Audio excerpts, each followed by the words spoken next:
नमस्कार, मैं अनिल शर्मा आपका एक बार फिर से स्वागत करता हूं आपका अपने YouTube channel commerce by Pathak sir पे।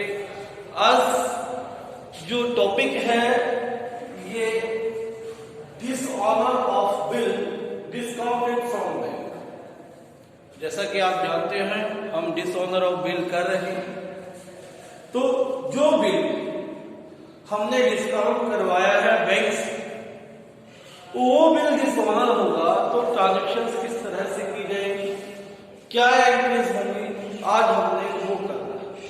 ठीक है, पहले इसको मैकेनिज्म को समझेंगे कि करना क्या। सपोज कीजिए एक व्यक्ति है ए और एक व्यक्ति है बी। ए ने कुछ सामान बेचा है ए ने सामान बेचा है बी को 50,000 रुपए का। सपोज करते हैं, ठीक है, ए ने बी को 50,000 रुपए का क्या किया, सामान बेचा, वटएवर कोई भी चीज। अब ए ने बिल लिखा बी पर, बी ने एक्सेप्ट किया, बिल दे दिया, 2 महीने का काम खत्म हो गया। ठीक है, ए को पैसे की जरूरत थी, ए को रुपए की जरूरत थी, उसने क्या किया, बैंक में गया और बैंक में जाकर क्या कर लिया, बिल को डिस्काउंट कर दिया। अब 2 महीने पूरे हो जाते हैं, बी पेमेंट नहीं कर पाता। क्या बी क्या कर नहीं पाता, पेमेंट नहीं कर पाता, अपने बिल की कमिटमेंट पूरी नहीं कर पाता। ऐसे केस में बैंक को तो रुपए चाहिए, क्योंकि बैंक ने जो आपको पैसे दिए थे वो 2 महीने के लिए ही दिए थे, जब तक बी के पैसे नहीं आ जाते आपके वहां। अब बैंक उसकी बजाय आपके अकाउंट से पैसे काटेगा। ठीक है, बैंक ने आपके अकाउंट से रुपए काट लेने हैं और आपने वही रुपए लेने हैं बी से। यानी कि जो एंट्री आप करते थे B debit to B R, क्योंकि तब आपका बी आर कैंसिल होता था, अब वो एंट्री आपको करने की जरूरत नहीं। अब आपने सिंपली एक एंट्री करनी है बी टू बैंक, यानी कि एक तरफ से आपका बैंक कम हो गया और दूसरा बी आपका डेब्टर दोबारा बन गया। ठीक है, इंक्लूडिंग नोटिंग चार्जेस, क्योंकि बिल बैंक के पास था, नोटिंग चार्जेस पे करने की जरूरत होगी तो बैंक ही पे करेगा। ठीक है, तो जो भी चार्जेस है उसको इंक्लूड करके बी में ए में क्या ट्रांजैक्शन हो जाएगी, B debit to bank. B पर सेम वही इफेक्ट रहेगा जो पहले था, क्या, bill stable account debit, noting charges account debit to bank if any. Noting charges यदि कुछ है तो, वरना नहीं। तो आइए इलस्ट्रेशन नंबर 15 में इसे और डीपली क्लियर करेंगे। मैकेनिज्म क्या है इसका, सिस्टम क्या था, क्या हुआ है दोनों के बीच में, ये मैंने आपको समझाया है। तो पहले हम बनाते हैं, यहां पर क्वेश्चन में पार्टीज है आपके पास ए और बी, 2 पार्टीज है। Journal of A, journal of A,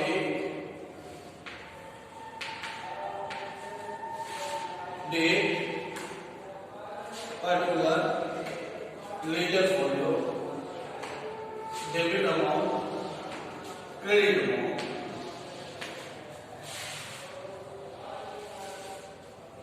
journal of B,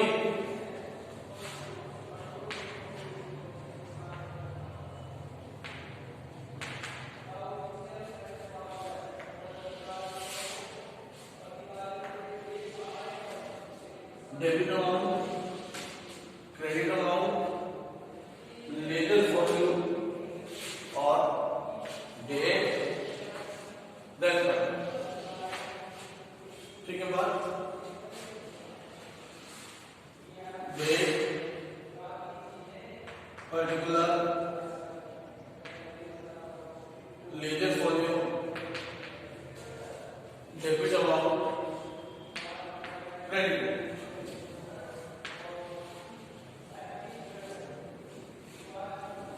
date, particular, debit amount for your credit. क्या हुआ, आइए क्वेश्चन देखते हैं।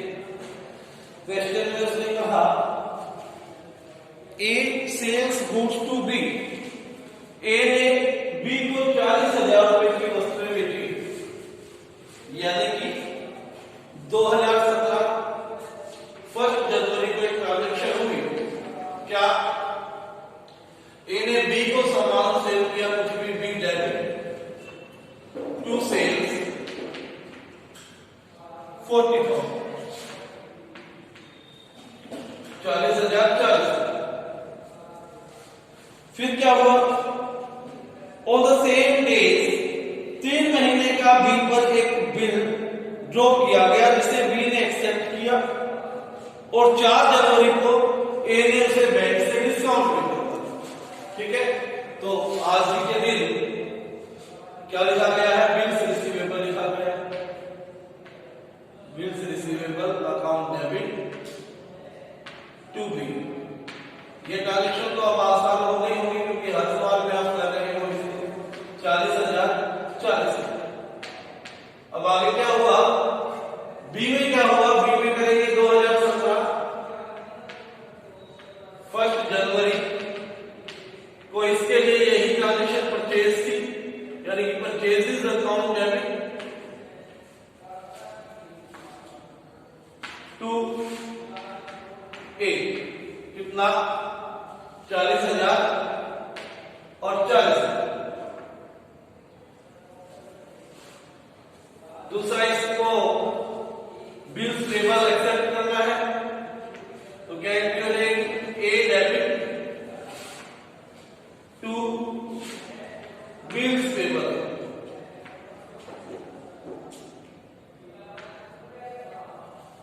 40,000,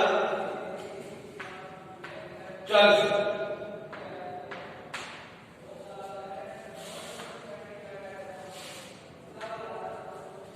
अब क्या किया, 3 दिन बाद 4 जनवरी को ये जो बिल था इसे बैंक से डिस्काउंट करवा दिया। 4 जनवरी को बिल को बैंक से डिस्काउंट करवाया गया 6% पर एनम के अकॉर्डिंग। ठीक है, तो देखिए 40,000 रुपए 6%, 2 महीने का बिल था, या 3 का था बिल जो लिखा गया था, दैट इज फॉर 3 मंथ्स, 3 महीने के लिए था, तो 3 महीने का बिल हो गया आपका 3 मंथ, 3 के 12, 2 0 से 2 0, 100 इंटू 6, 600 रुपए आपका डिस्काउंटिंग चार्जेस बन। ठीक है, 600 रुपए क्या बन गया आपका डिस्काउंटिंग चार्जेस बन। क्या हो जाएगा, बैंक आ जाएगा, बैंक अकाउंट डेबिट 40,000 से 600 रुपए डिस्काउंटिंग चार्जेस में कट गए, आपके अकाउंट में आए 39 डिस्काउंटिंग चार्जेस डेबिट 600 रुपए टू बिल्स रिसीवेबल, कितना, 40। इसका इस पर कोई फर्क नहीं, क्योंकि वो अपने बिल का क्या करता है, उसे फर्क नहीं पड़ता, उसे टाइम पे पेमेंट करनी होती है। पेमेंट कब बननी थी, जनवरी से फरवरी, फरवरी से मार्च, मार्च से अप्रैल, 1 अप्रैल प्लस 3 दिन 4 अप्रैल की पेमेंट थी, लेकिन एक्सेप्टेंस जो है वो डिसऑनर हो गई, ये अपनी पेमेंट नहीं कर पाया। अब क्या हुआ, बैंक ने वो बिल प्रेजेंट किया और नोटिंग चार्जेस लगाए 200। ठीक है, बैंक ने वो 200 रुपए नोटिंग चार्जेस लगाए, तो बैंक अब मेरे अकाउंट से 40,200 रुपए काटेगा, है ना, 40,000 तो यही वाले और 200 रुपए नोटिंग के, और मैंने वो 40,200 लेने किससे, अभी से, यानी कि मैं बी को 4 अप्रैल को क्या होगा, बी को डेबिट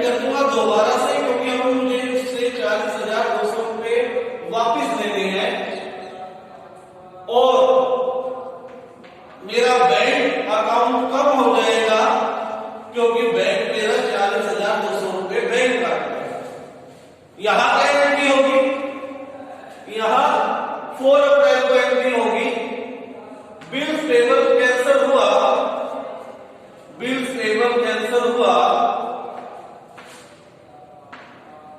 40,000 का, noting charges cancel, noting charges लगे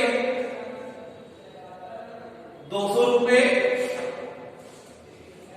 2A, अब उसे A को देने हैं 40,200। अब क्या हुआ आगे, 4 अप्रैल को B accepts a new bill at 3 months for the amount then due to A together with interest of 12%, 12% interest के साथ 3 महीने का एक नया बिल लिखा गया विद इंटरेस्ट, और इंटरेस्ट कैश में नहीं है। कल जो मैंने क्वेश्चन करवाया था उसमें इंटरेस्ट कैश है, ठीक है। तो क्या हुआ, 40,200 रुपए 12% अमाउंट का और 3 महीने के लिए, ठीक है। कितने महीने के लिए हो गया आपका, 3 महीने के लिए, ठीक है बात। तो 3 महीने के लिए हम इंटरेस्ट निकालेंगे, बड़ा आसान है, 12 से 12 कैंसिल, 2 0 से 2 0, 402 गुणा 3, 1206 रुपए इंटरेस्ट, ठीक है। तो बड़ा सिंपल ही आपने क्या कर देना है, इंटरेस्ट इसके लिए इनकम, ठीक है, और इंटरेस्ट इसके लिए इनकम है, और ये इंटरेस्ट लेना किससे, बी से, बी डेबिट टू इंटरेस्ट, कितने रुपए लेने हैं, 1206 रुपए। जब इनकम है तो इंटरेस्ट रिसीव लिख सकते हो, क्योंकि नॉमिनल अकाउंट है, इनकम है, क्रेडिट होगा। और यहां इंटरेस्ट इसके लिए एक्सपेंस है, खर्चा है, तो ये डेबिट हो करेगा। किसको देना इंटरेस्ट के पैसे भी, एक, कितना, 1206 रुपए। अब वो क्या चाहता है कि एक नया बिल लिखे, कितने रुपए से, 40,200 रुपए पहले जो देते थे, 1206 रुपए इंटरेस्ट, यानी टोटल वो 41,406 रुपए का एक नया बिल लिखवाना चाहता है 2 महीने, ठीक है। तो 2 महीने का एक नया बिल लिख देते हैं, बड़ा सिंपल है, वही काम कर रहे हैं जो पहले करते थे, रिन्यूअल ऑफ बिल अमाउंट वो आ गया यहां पर टॉपिक। 4 अप्रैल को क्या अमाउंट हो जाएगा, बिल्स रिसीवेबल अकाउंट डेबिट, कितना, 41,406 रुपए, टू, किसने लिखा है बिल, बी पर 41,406, और यहां अमाउंट क्या जाएगा आपका, यहां क्या कलेक्शन होगी, सेम वही जो कब होती थी जब हम बिल लिखते थे, ए डेबिट टू बिल्स पेबल, कितना, 41,406। तो ये आपकी ट्रांजेक्शंस थी जब बिल ऑनर हुआ, वो बिल जो बैंक से डिस्काउंट हुआ।